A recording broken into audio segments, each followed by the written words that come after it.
हातगाडीवर किंवा खाऊगल्लीमध्ये जशी पानपुरी भेटते तशी पानपुरी झालेली, इतकी जबरदस्त झालेली आहे की तुम्ही एकदा जर खाल्ली तर कधी तुम्ही बाहेर जाऊन पानपुरी खाणार नाही, घरीच बनवून खाणार. इतकी जबरदस्त होते. तर वेळ न घालवता आपण रेसिपीला सुरुवात करूया. तर स्वागत आहे तुमचा. इथे पानपुरीचा रगडा बनवण्यासाठी मी सफेद वाटाणे घेतलेत 1 वाटी आणि ते मी धुवून 7 ते 8 तासासाठी भिजत ठेवते. तर इथे वाटाणे आपल्याला भिजत ठेवून जवळजवळ 6 ते 7 तास झालेले आहेत आणि तुम्ही पाहू शकता छान वाटाणे भिजले आहेत. जर तुम्हाला सकाळी बनवायचं असेल तर तुम्ही रात्रभरासाठी वाटाणे भिजत ठेवू शकता. तर लगेचच आपण आता ह्या कुकरमध्ये हे वाटाणे टाकून घ्यायचे आहेत, कारण वाटाणे ऑलरेडी आपण धुवून भिजत ठेवले होते. इथे मी सफेद वाटाणे घेतलेले आहेत. मी 5 बटाटे घेतलेत मीडियम साईजचे, तर ते पण मी बारीक कट करून घेते. आणि हा बटाटा मी बारीक कट करून स्वच्छ धुवून घेतलाय, तोही टाकून घेते. म्हणजे पुन्हा बटाटा वेगळा बॉईल करा नंतर वाटाणे, तर त्यापेक्षा सगळं एकत्रच टाकून आपण झटपट असा हा पानपुरीचा रगडा बनवू शकतो. यात मी अर्धा चमचा इतकी हळद टाकून घेते. चवीपुरतं आपल्याला याच्यामध्ये मीठ टाकून घ्यायचं आहे. मी 1 चमचा इतका मीठ टाकलाय आणि 1 ते 2 चिमटी इतका हिंग टाकायचा आहे. त्याच्यामध्ये पाणी टाकून घेऊया आणि छान आपल्याला याच्या 4-5 शिट्ट्या करून घ्यायच्या आहेत.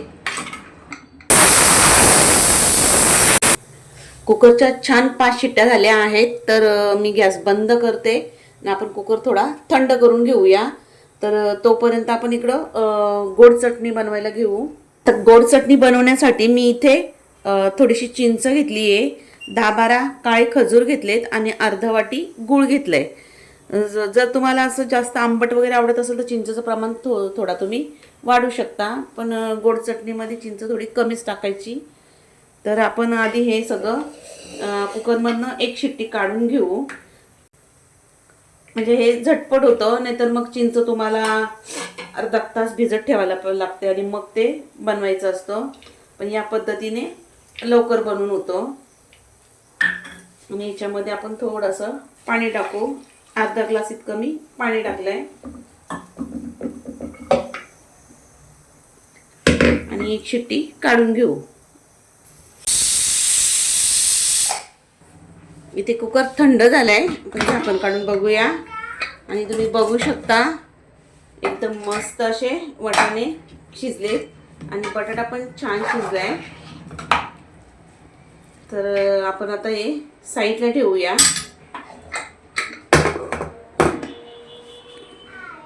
इथे मी ह्या चिंच पाण्यासाठी, गोड पाण्यासाठी 1 शिट्टी करून घेतली आहे आणि छान झालंय. आता आपण हे थंड करून घेऊया. आता पानपुरीची तिखट पाणी बनवण्यासाठी आपण इथे 1 मूठ कोथिंबीर घेतली आहे, त्याच्या निम्मे अर्धा मूठ पुदिना आहे, 1 इंच आल्याचा तुकडा आहे आणि ते 5-6 हिरव्या मिरच्या घेतलेत. ह्या मिरच्या तिखट नसतात जास्त. आणि हे सगळं आपल्याला मिक्सरमधनं फिरून घ्यायचं आहे. थोडंसं मीठ टाकून घ्यायचं चवीपुरतं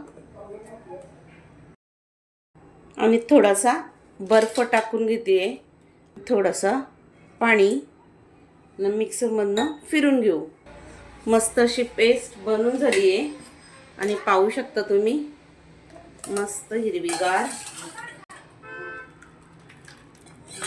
बाउलमध्ये काढून घेते आणि थोडंसं आपण पाणी टाकून घेऊया. 1 ग्लास मी अजून पाणी टाकलं आहे. अजून थोडंसं पाणी टाकून घेऊ आणि इथे मस्त असं थोडासा काळा मीठ,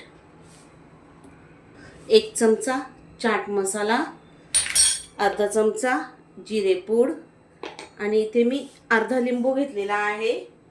तो आपल्याला याच्यातनं छान असा पिळून घ्यायचा, म्हणजे आपली गोड आंबट तिखट अशी पानपुरीचं पाणी तयार होईल.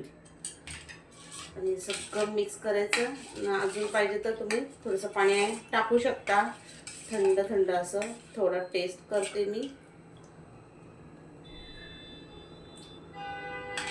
एकदम मस्त तयार आहे इथं पाणपुरीचं ग्रीन पाणी. साईडला ठेवूया आणि हे थंड झालंय. मिक्सरमधनं फिरून घेऊ. मस्त गोड चटणी इथे छान अशी पेस्ट बनवून तयार झालेली आहे. आता ही गोड आंबट पाणी बनवण्यासाठी आपण जो हा बॅटर बनवून घेतलाय, हा आपण या चाळणीने चाळून घ्यायचं आहे. म्हणजे त्यात जे काही याचे शेरा वगैरे असतील त्या निघतील. आणि थोडंसं पाणी टाकून घेतलंय ह्या मिक्सरच्या भांड्यामध्ये. सगळं आपल्याला करून घ्यायचंय. असं एक स्मूथ बॅटर आपल्याला बनवून घ्यायचंय. आता हे आपल्याला चिंचेचा जो पाणी आपण तयार केला हा आपल्याला छान शिजून घ्यायचंय. तर यात आपण आधी 1 चमचा इतका मी लाल तिखट काश्मीरी मिरची पूड असं मिक्स टाकतेय. 1 चमचाभर जिरं पूड, 1 चमचा मीठ. हे आपल्याला सगळं मिक्स करून घेऊन थोडं शिजून घ्यायचंय. आणि 1 चिमटी इतकं हिंग. आणि हे सगळं आपल्याला आता शिजून घ्यायचंय. आणि छान उकळी आलेली आहे ना. तुम्ही ह्या पद्धतीने एकदा ही गोड चटणी बनवून बघा. तुम्ही कधीच ठेल्यावाल्याकडनं आणणार नाही आहे. आणि अशीच घरी बनवून पानपुरी खाणार. इतकी जबरदस्त ही चटणी गोड पाणी हा तयार होतो. तर इथे बघू शकता तुम्ही. छान गॅस मी बंद करते, थंड करून घेऊ. आता पानपुरीचा आपला गोड आणि तिखट पाणी बनवून झालाय. तर आता रगड्यामध्ये मी 1 चमचा चाट मसाला टाकलाय. थोडीशी कोथिंबीर टाकून घ्यायची. आणि तुम्हाला कांदा वगैरे आवडत असेल तर वरतून तुम्ही कांदा बारीक कट करून टाकू शकता. तर इथे तुम्ही पाहू शकता तयार आहे आपल्या हातगाडीवर जशी भेटते तशी पानपुरीचा रगडा. आता इथे रगडा तयार झालाय. तर तो एका ताटामध्ये आपण काढून घेऊया. जसा हातगाडीवर किंवा थैल्यावरती त्याच्यात पानपुरीचा रगडा ठेवलेला असतो तसा आपण हा रगडा या ताटामध्ये ठेवून घेऊया. आणि लगेच त्याच्यामध्ये व्यवस्थित लावून आपण त्याच्यामध्ये हा जो गोड तिखट पाणी बनवलेला आहे थोडासा तो टाकून घ्यायचा. म्हणजे त्या रगड्याला छान चव येते. आणि आजची रेसिपी ही होळी स्पेशल पानपुरी आहे. तर होळीला आधीच तुम्ही ही पानपुरीची रेसिपी बनवून ठेवू शकता. तर आणि जर तुम्ही माझ्या चॅनलला सबस्क्राईब केला नसेल तर चला लगेचच चॅनलला सबस्क्राईब करून घ्या. आणि बाजूला असलेला बेलचं बटन पण दाबा. म्हणजे तुम्हाला सगळ्या आधीच्या रेसिपी पण तुम्हाला पाहता येतील. आणि मी इथे पानपुरीच्या पुऱ्या विकत घेतलेल्या आहेत. तर त्या आधी फोडून त्याच्यामध्ये हा रगडा मी टाकून घेते. आणि सगळ्या पुऱ्यांमध्ये आधी मी रगडा टाकून घेते. आणि जर तुम्हाला कांदा वरतून टाकायचा असेल तर हा पुरीमध्ये टाकू शकता. सगळ्या पुऱ्यांमध्ये मी आधी हा रगडा भरून घेते.